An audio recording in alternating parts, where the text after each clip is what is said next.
in these games, and I'm okay with that.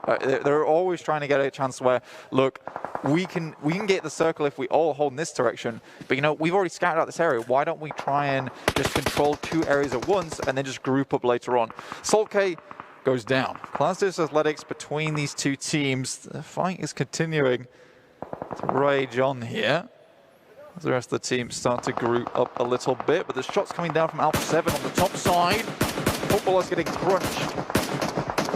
Pretty tricky spot for them. Sulke getting knocked. Raum soon to follow. Lutz low on HP and Lova's in. Really the only fully functioning member at the moment for Futbolist.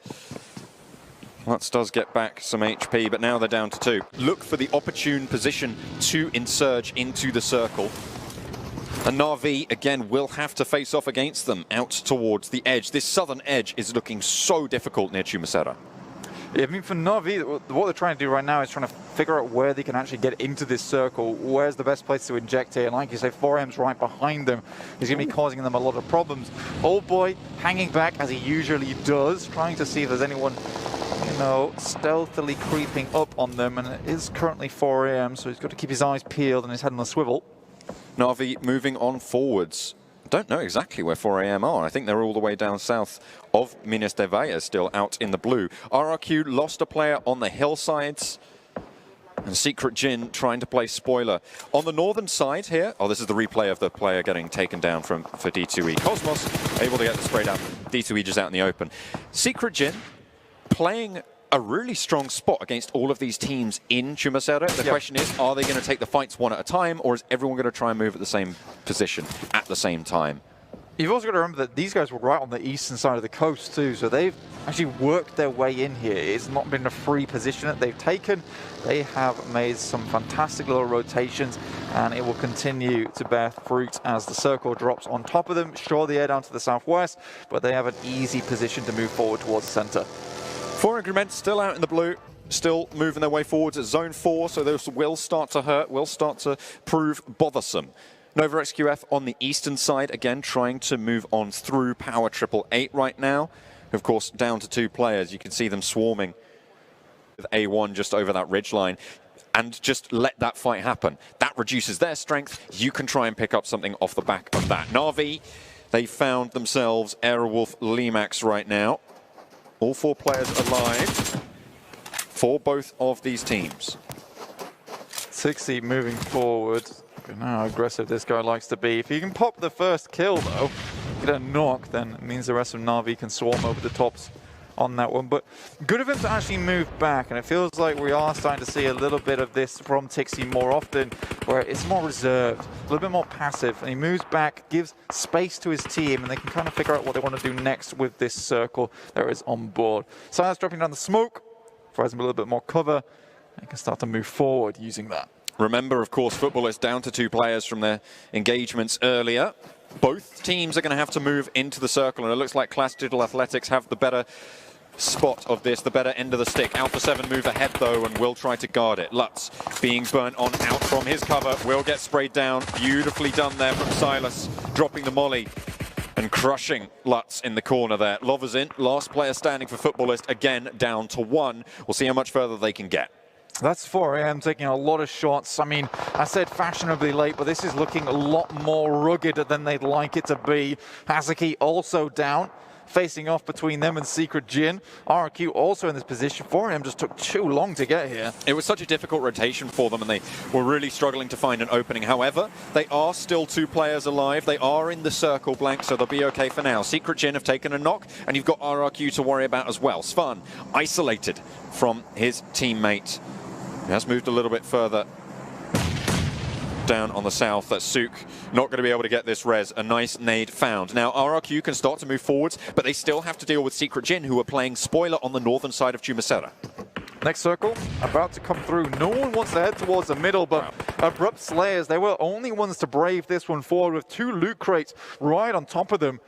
They get a cheeky little circle here for themselves, and now all teams have to start to squeeze in towards the middle. 4 AM is now pretty much flushed out. Just the remaining player in Sook for them, the lone soldier. Power 888, Futbolist, both in similar positions with only one player remaining. Nades roll downhill, gather speed from Alpha 7. Towards Clash Diddle Athletics as well. They know the spots, they know the positions. That one landed, okay. Fair enough. Into the smokes they go. Silas trying to lead the charge with those smokes. RRQ allow Godless and Ziol to slip on by and into the circle as well. They're in an open spot and they don't want to draw attention from A1. The nade goes over the top. Ooh. A lovely nade there from RRQ. Looking to follow it up with a second, but the smoke blooms. Godless low, has been spotted. Boom goes the buggy. And with it, Ziol's hopes starting to go up in flames. Teammate down, half HP, looking to try and heal. But in comes Sukin. One hell of a tumble on the buggy, trying to survive as well. But RRQ have him in his sights. And that's Suk falling. I mean, that was one hell of a roll, and I mean, he rolled right into RRQ, and they were happy to receive. Beer 11 from the backside of the shack. Konina Power frozen out in the open. See how much more he can do with this one, but he's about to be put on ice. RRQ are not afraid to split up, and that's exactly what they've done here, Blank. They're down to 3. They've left G9 in the back. They've got some beautiful pincers here, and they're controlling this open ground from what is minimal cover right now. Secret Jin clashing with Na'Vi on the exit as well. Looks like Na'Vi going very low, but Secret Jin Secret Jin going down there, eliminating a team on Na'Vi. Konina Power now join the fray against RRQ. Zeus as well, still trying to hold on. Yeah, so much happening in this circle. It's taken so long for all these teams to make a move. No one wants to head out into this open ground, find themselves a position, maybe watch another team try and carelessly walk forward. So a lot happening here, but most of it's down on the south side. Bigetron and NOVA-XQF quite comfortable, in fact, over towards the northeast. These guys are 100% waiting, biding their time. I don't think these south teams expected this kind of shit.